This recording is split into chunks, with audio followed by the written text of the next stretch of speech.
Alors que la menace nucléaire s'aggrave au Japon avec les explosions en série sur les réacteurs de la centrale de Fukushima suite au tremblement de terre et au tsunami de vendredi dernier, les interrogations persistent quant à la sécurité des sites nucléaires français.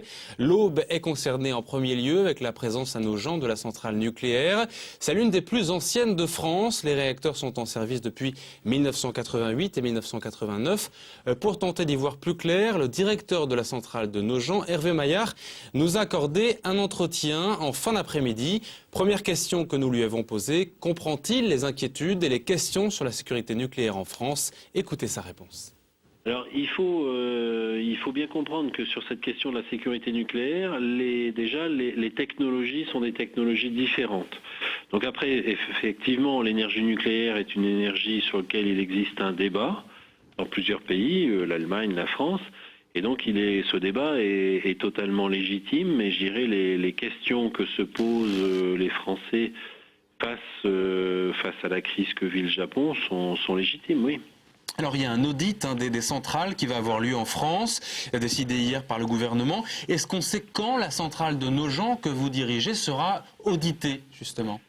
Alors déjà, on est audité, inspecté en permanence. On a déjà des auditeurs externes à EDF, l'autorité de sûreté nucléaire, qui fait de l'ordre de 18, on va dire une petite vingtaine de visites chaque année dans nos installations.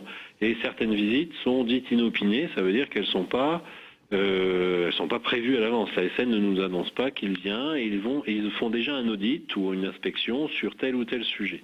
Ensuite, on a des auditeurs internes dans le groupe EDF et sur la centrale de Nogent, ce qui fait que si on met déjà tous les audits bout à bout, on a une charge d'audit à peu près 200 hommes-jours par an. Donc, ce qui fait qu'on a à peu près un audit en moyenne tous les jours. Alors on est tenté de comparer bien sûr le Japon, la France. Est-ce que les normes de sécurité pour les centrales françaises, comme celle de Nogent par exemple, sont les mêmes ici en France que celles qui sont pour le Japon ? Alors, je ne peux pas vous répondre pour le Japon. Par contre, ce sur quoi je peux répondre et je peux vous décrire de manière assez précise, c'est les normes françaises qui ont été prises en compte à la construction de l'ensemble des centrales, d'ailleurs.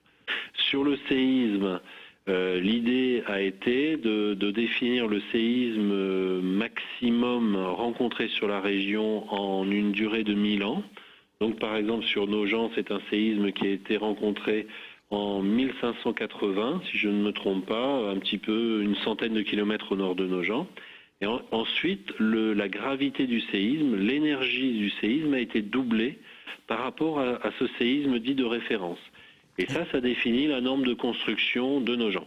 Est-ce que tout est prévu? Il y a un plan de sécurité aussi vis-à-vis de la population qui est vraiment prévu, qui est expliqué aux personnes qui habitent autour?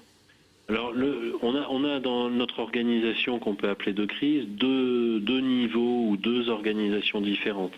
La centrale est organisée pour répondre à la situation de crise pour la crise technique que l'on vivrait dans un cas comme ça sur la centrale et la gestion de l'ensemble du personnel de la centrale. Tout ce qui est externe à la centrale, évacuation des populations, distribution des comprimés d'iode et autres, est géré par la préfecture. Donc on a deux organisations qu'on pourrait appeler deux organisations miroirs. À EDF, c'est l'organisation PUI, plan d'urgence interne. À la préfecture, c'est l'organisation dite PPI. Et dernière question, Hervé Maillard, on évoque en ce moment au Japon le geste héroïque d'une cinquantaine d'agents, voire plus, désignés comme liquidateurs, entre guillemets, autrement dit des volontaires pour travailler sur le site, malgré la forte radioactivité. Est-ce qu'autour de la centrale de Nogent-sur-Seine, il y a une équipe prévue en cas d'accident pour risquer leur vie, pour travailler malgré ces conditions de travail terribles? On a bien évidemment dans notre organisation plan d'urgence interne un certain nombre de personnes qui sont amenées à travailler en cas de crise.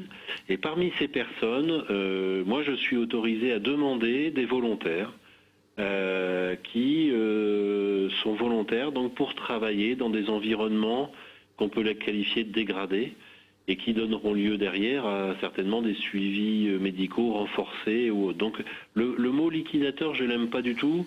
Moi, je préfère dire que ces travailleurs, ces salariés sont volontaires et personnellement, moi, je les admire parce qu'ils travaillent dans des situations qui sont extrêmement difficiles Et il vise à renforcer la sécurité et la sûreté nucléaire pour tout l'environnement de la centrale.